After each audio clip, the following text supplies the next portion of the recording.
बिस्मिल्लाहिर्रहमानिर्रहीम। अस्सलाम वालेकुम। मदार न्यूज़ के साथ मैं हुसैना हुसैन। चलते हैं खबर की जानिब। जून के आखिर तक कोई मिनी बजट नहीं आएगा। IMF को मना लिया गया। पाकिस्तान और IMF का आज मुज़ाकरात का आखिरी दिन होगा।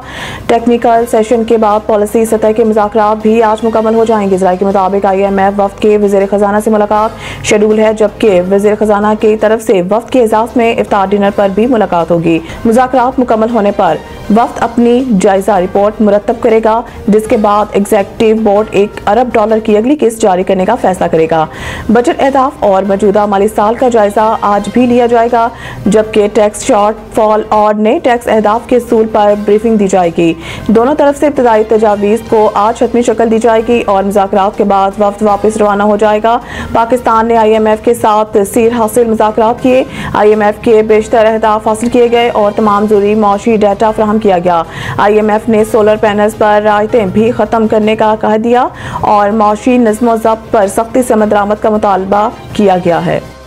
दारुल उलूम हकानिया और बनो धमाकों के खुदकश हमलावरों की शिनाख्त होगी। IGKP जुल्फ़कार हमीद ने कहा कि नौशहरा में दारुल उलूम हकानिया और बनो धमाकों की तहकीकात जारी है। दोनों धमाकों की CCTV वीडियोस हासिल कर ली हैं, जबकि खुदकश हमलावरों के एजाज़ से शिनाख्त कर ली गई है।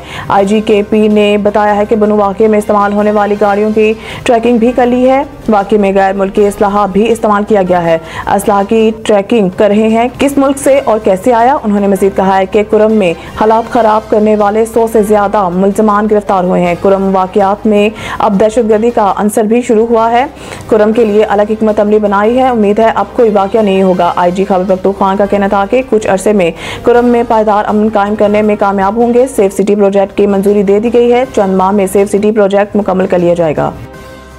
जाफर एक्सप्रेस हमला, 4 शोधा के जस्से खाकी आबाई इलाकों को रवाना, जख्मियों की हालत खतरे से बाहर। शहीद मोहम्मद मुमताज़ का ताल्लुक मानसहरा, रोज़े अली का ताल्लुक स्कर्दू गांचे, शहीद मोहम्मद उस्मान का ताल्लुक अटक और शहीद मोहम्मद इम्तियाज़ का ताल्लुक सियालकोट से है।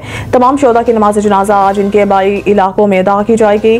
जब हक होने वाले 25 अफराद में से 2 रेलवे पुलिस एहलकारों की नमाज जनाजा कोयटा में अदा की गई। इसके अलावा जाफर एक्सप्रेस हमले के 29 जख्मी कोयटा के अस्पतालों में ज़ेर इलाज हैं, जिनमें से 16 जख्मी CMH कोयटा और 13 जख्मी सिविल अस्पताल के ट्रॉमा सेंटर मुंतकिल किए गए हैं, जहां जख्मियों की हालत खतरे से बाहर बताई गई है। जख्मियों का कहना है कि वो मनाज़िर नाकाबिले बयान है, जब हमलावर मुसाफिरों को एक एक करके फायरिंग करके मार रहे थे तो इनके पास दूसरा रास्ता नहीं था और मौका मिलते ही 70 से ज़ायद लोग वहां से भाग गए, लेकिन मुतअद्दिद अफराद दहशतगर्दों की फायरिंग से जख्मी भी हुए। मौजूदा ईवान अगर जाली है तो क्या चेयरमैन कायमी कमेटी गैर कानूनी नहीं। अयाज सादिक इस्लामाबाद में मीडिया से गुफ्तगू करते हुए स्पीकर कौमी असम्बली ने कहा है कि मुझे हवालदार कहा जाता है तो मुझे इस पे फख्र है। 2 तरह के हवालदार होते हैं, एक चोर पकड़ता है और दूसरा शहीद होता है। उन्होंने कहा कि उमर अयूब ने इल्ज़ाम लगाया कि इन्हें बात करने की इजाज़त नहीं दी जाती। ये बात कहकर उन्होंने 1.25 घंटे तकरीर की। क्या ये खुला तजाद नहीं? फिर इनका इल्ज़ाम है कि इनके सवाल नहीं लिए जाते। मैं इस हवाले से रिकॉर्ड पेश कर सकता हूँ, वो ईवान में नहीं आते, इनके तो जद लाओ नोटिस ड्रॉप हो जाते हैं। अयाज सादिक ने कहा है कि अब मैं रूल्स के मुताबिक काम करूंगा। 2 हुकूमती अरकान के बाद एक अपोजिशन रुकन को बोलने की इजाज़त दूंगा। ताली 2 हाथों से बजती है। जब आप हाउस में होंगे ही नहीं और एहतजाज करते रहेंगे तो आपको मौका कम ही मिलेगा। उन्होंने कहा है कि अब मैं इनके कायम करदा रवायात की भी देखूंगा और इस पे चलेंगे। जिस तरह ये प्रोडक्शन ऑर्डर जारी करते थे या सब्जेक्ट बनाते थे, इसी को दोहराएंगे। न्यूज़ स्टूडियो से फिलहाल इतना ही। मज़ीद न्यूज़ अपडेट के लिए देखते रहिए मदार न्यूज़।